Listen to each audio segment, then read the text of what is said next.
Bab 1023, Kekacauan di Tanah Leluhur Kuno Kacau. Alam semesta Wujian. Di bawah bimbingan Kirna, Sander Ye segera datang ke alam semesta Wujian. Karena Tuan Pagoda menyembunyikan, dia tidak ditemukan. Ketika dia tiba di ruang waktu Wujian dengan tenang, dia tiba-tiba sedikit terkejut. Ruang waktu Wujian ini agak aneh. Saat ini, Kirna tiba-tiba berkata, "Ruang dan waktu ini sangat rumit, kamu harus berhati-hati." Sander Ye mengangguk. Dia melirik pedang King Xuan di tangannya, dan kemudian melihat sekeliling. Dia menemukan ada beberapa aura misterius dan kuat yang tersembunyi di sekitarnya. Merasakan pemandangan ini, wajahnya tiba-tiba menjadi gelap. Kirna berkata, "Aku akan membantu kamu memancing mereka pergi." Setelah mengatakan itu, Kirna langsung meninggalkan pagoda kecil. Detik berikutnya, dia muncul puluhan ribu kaki jauhnya. Segera setelah itu, tekad Budo yang menakutkan tiba-tiba menyebar dari langit dan bumi, menekan segalanya. Dengan kemunculan Kirna, orang-orang kuat dari alam semesta Wujian yang bersembunyi di kegelapan itu tiba-tiba terkejut. Mereka tidak menyangka bahwa pengurus utama Kirna akan muncul di sini secara diam-diam. Kirna tidak membuang waktu dan bergegas menuju sekelompok orang kuat. Pertarungan dimulai, dan Sander Ye melintas dan memasuki ruang waktu Wujian. Saat pertama kali memasuki ruang waktu Wujian, dia kembali mengernyit, karena ruang dan waktu di sini tidak beraturan, terdistorsi, seperti cermin, dan sangat aneh. Sander Ye tidak berani gegabah. Dia memegang pedang King Xuan dan perlahan berjalan menuju kejauhan. Tidak lama setelah berjalan, kekuatan misterius tiba-tiba menyebar dari ruang dan waktu sekitarnya. Sander Ye sedikit mengernyit, dan dia buru-buru memegang pedang King Xuan dan menusuk ke depan dengan ringan. Jelek. Ruang dan waktu di depannya langsung terkoyak. Dan waktu dan ruang di sekitar sepertinya merasakan sesuatu, dan benar-benar mundur ke sekeliling. Jelas sekali, dia takut dengan pedang King Xuan di tangan Sander Ye. Sander Ye melirik ruang waktu Wujian di sekitarnya dan terus bergerak maju sepanjang jalan, karena pedang King Xuan, dia memiliki jalan tanpa hambatan. Dia melihat sekeliling, tetapi tidak menemukan penguasa Tianxing. Sander Ye mengerutkan kening, bukankah buah ini sudah mati? Tanpa berpikir dua kali, dia melanjutkan. Setelah berjalan sekitar setengah jam, dia tiba-tiba melihat sebuah pintu batu kuno di depannya. Pintu. Sander Ye sedikit bingung. Tanpa berpikir panjang, dia berjalan menuju pintu batu itu. Pintu batu itu tingginya puluhan kaki. Ada tulisan kuno besar di sisi kiri dan kanan pintu itu, yang bertuliskan Tao dan Dharma. Taoisme. Sander Ye mengeluarkan pedang King Xuan dan menekannya dengan lembut ke pintu. Tepat ketika dia hendak mengerahkan kekuatan, pintu tiba-tiba terbuka secara otomatis. Sander Ye. Ada cahaya putih di dalam pintu. Sander Ye berjalan menuju pintu. Setelah melewati cahaya putih, sebuah gurun muncul di hadapannya. Sekilas, ada puluhan ribu batu nisan berdiri di ujung gurun, yang sangat sunyi dan sepi. Melihat pemandangan di depannya, Sander Ye sedikit bingung. Tempat apa ini? Sander Ye berjalan menuju kuburan. Ketika dia memasuki kuburan, dia melihat ke batu nisan. Setiap batu nisan memiliki tulisan di atasnya, tapi dia tidak mengenalinya. Sander Ye terus berjalan ke depan. Segera, di tengah kuburan, dia melihat 4 batu nisan besar. Keempat batu nisan ini 2 kali lebih lebar dari batu nisan di sebelahnya. Sander Ye meliriknya dan kemudian membuang muka. Dia melihat ke kejauhan. Di ujung pandangannya, ada sebuah aula kuno. Sander Ye berjalan menuju aula. Di pintu aula, 2 penjaga berbaju hitam terbaring, dan kedua penjaga ini tidak bernafas. Sander Ye melihat ke arah aula utama, dan kesadaran spiritualnya menyebar, tetapi begitu dia tiba di depan aula utama, kesadaran spiritualnya menghilang tanpa suara. Sander Ye mengerutkan kening dan tidak banyak berpikir. Dia terus bergerak maju. Setelah beberapa saat, dia berjalan ke aula utama. Tepat di depannya, berdiri patung seorang pria paruh baya. Pria paruh baya itu menatap lurus ke depan, dengan tangan di belakang punggung, tampak sangat mendominasi dan perkasa. Hah! Pada saat ini, sebuah suara tiba-tiba datang dari samping Sander Ye. Bulu kuduk Sander Ye tiba-tiba berdiri. Dia perlahan menoleh untuk melihat dan melihat seorang wanita berdiri di bawah tembok tidak jauh dari sana. Wanita itu mengenakan gaun biru muda. Wajahnya seperti bunga yang sedang mekar. Dia memiliki rambut halus dan mengkilat, tersebar di bahu. Sander Ye menebak identitas pihak lain. Penguasa kontemporer peradaban Tianxing. Wanita itu memandang Sander Ye dengan rasa ingin tahu di matanya. Bagaimana kamu bisa sampai di sini? Sander Ye berkata dengan suara yang serius, apakah kamu penguasa Tianxing dari peradaban Tianxing? Wanita itu sedikit terkejut, bagaimana kamu bisa tahu? Sander Ye berkata, aku datang untuk menyelamatkan kamu. Ekspresi wanita itu tiba-tiba menjadi sedikit heran. Sander Ye berkata, ayo pergi. Setelah mengatakan itu, dia berbalik dan pergi. Tetapi wanita itu tidak bergerak. Sander Ye menoleh untuk melihat wanita itu, sedikit bingung. Wanita itu tersenyum dan berkata, "Kanu bilang kamu datang untuk menyelamatkanku." Sander Ye mengangguk. Wanita itu mengerucutkan bibirnya dan tersenyum, "Aku belum tahu siapa kamu." Sander Ye berkata dengan suara yang serius, "Mari kita bicara sambil berjalan." Wanita itu menggelengkan kepalanya, "Aku tidak ingin keluar." Sander Ye langsung bingung.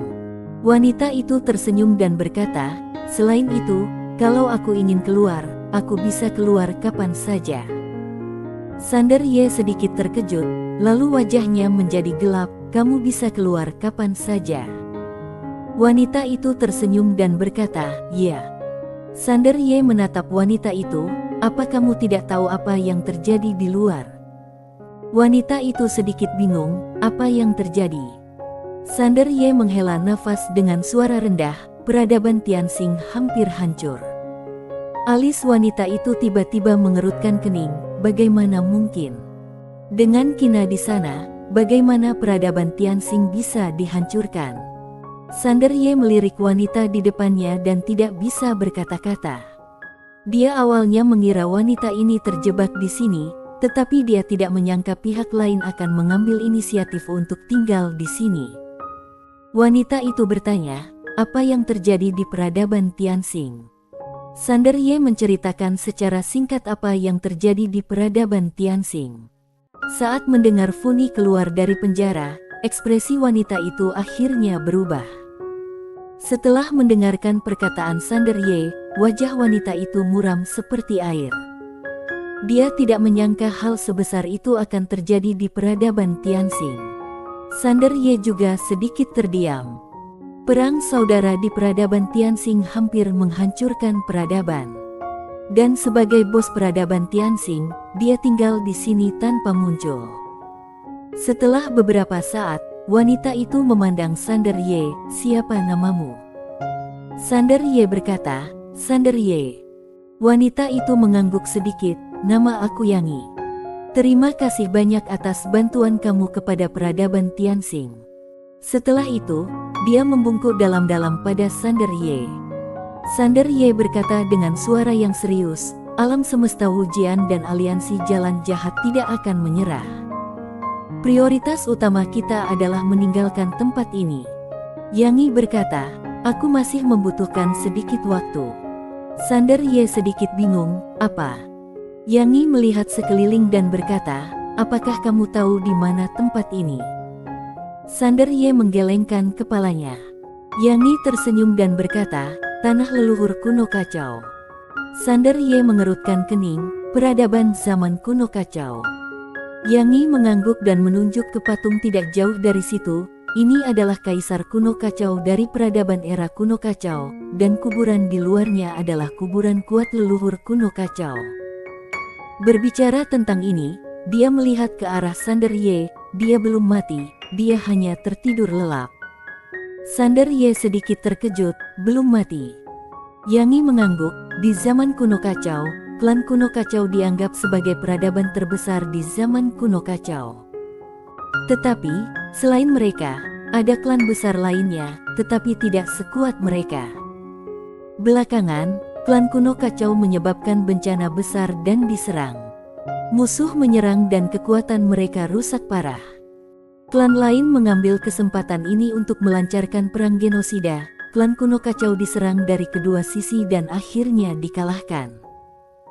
Kaisar kuno kacau menggunakan teknik dewa tertinggi dan secara paksa menghancurkan seluruh alam semesta kuno kacau, dan alam semesta kuno kacau dibagi menjadi 3 bagian: alam semesta Wujian, medan perang ruang waktu kuno kacau, dan tanah leluhur kuno kacau.